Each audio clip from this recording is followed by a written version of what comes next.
Well, howdy there, Internet people. It's Dee again, and welcome to the Interstate with Dee. Today is Saturday, January 4th, 2025. Welcome back to our trip on the Interstate. What we do here is present news from the state level that will end up having national importance later, or news that made it into the national news cycle but was overshadowed. Then we go over some questions from y'all. On this date, January 4th, in 1809, Louis Braille was born.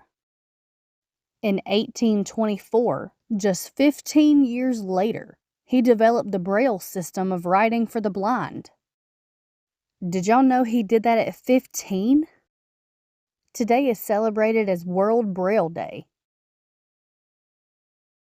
Okay, and on to the news. An Arizona wastewater sampling site detected a type of influenza marker associated with avian flu. The discovery was made during routine wastewater surveillance in Maricopa County. In California, Biden has designated 2 new national monuments.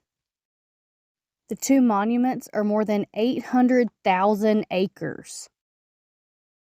Elsewhere in California, the price of eggs has gotten up to $9 a dozen due to the continued shortages caused by bird flu. Raw pet food is being linked to bird flu in cats. Cats infected by bird flu show neurological symptoms as well as respiratory and liver issues. It progresses quickly.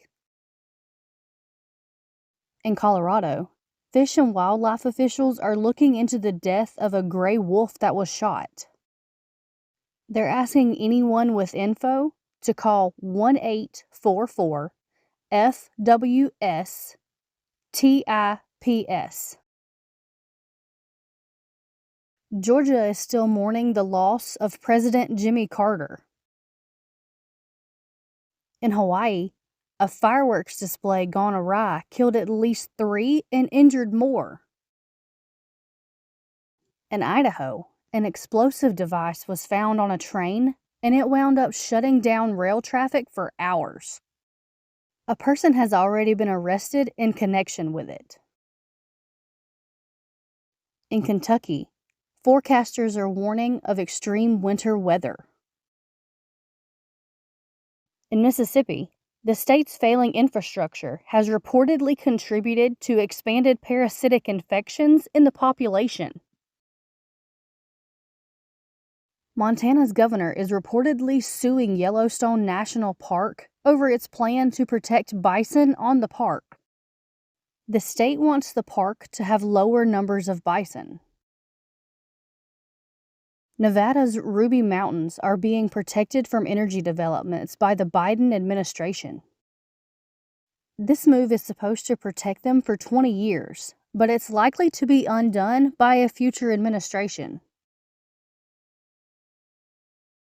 In New York, the Westchester County District Attorney has acknowledged the office was incorrect about who it believed was responsible for a 1996 double homicide.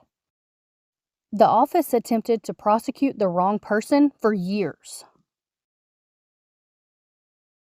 A person in Ohio bought a lotto ticket back in July. It won.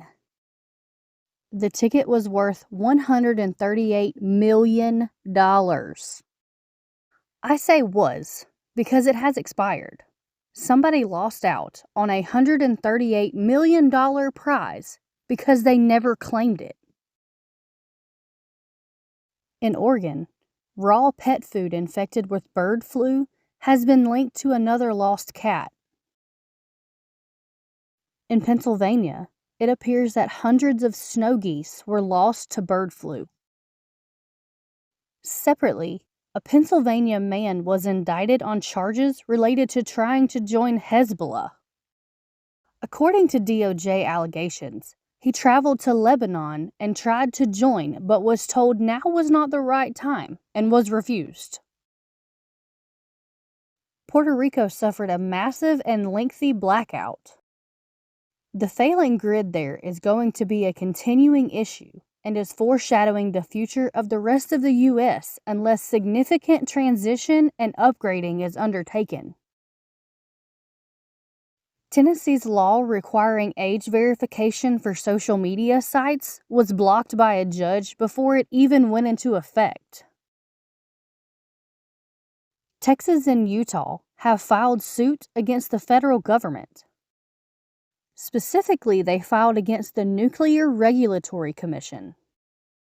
The suit alleges that the federal government is imposing unnecessarily long time requirements.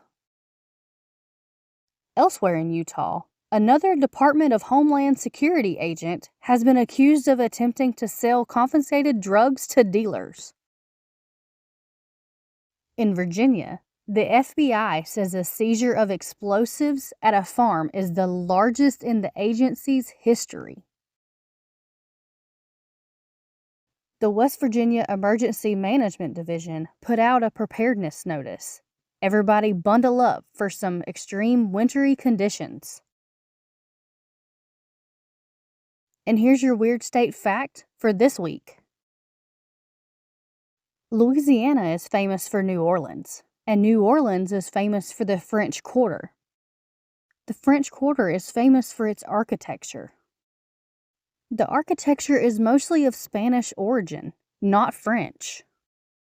It's called the French Quarter because it's the oldest neighborhood in the city.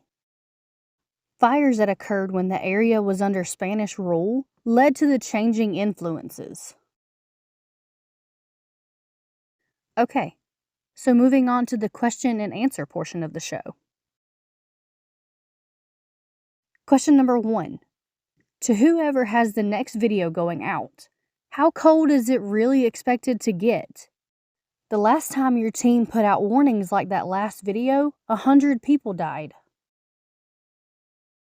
I can't give a whole nationwide forecast, but to give an idea how far south the freezing temperatures are supposed to come, over the next 10 days, forecasts show freezing or below temperatures in El Paso, Atlanta, Jacksonville, Houston, San Antonio, and New Orleans.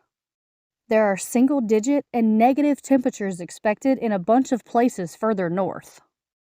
So basically from the Atlantic Ocean all the way over to West Texas is going to be life-threatening temperatures.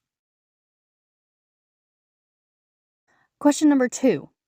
You said you bake, and it's been mentioned a few times, so I'm assuming you're really good. I bake too. I'm curious, how do you get out of being suckered into baking every birthday cake for every one of your friends? Oh, that's easy. I don't get out of it at all. If you're at that point where everybody is asking you, maybe it's time to start that bakery you've been thinking about for years. I mean, I assume you've been thinking about it. Okay, that looks like it. We'll see you next week for another trip. Y'all have a good day.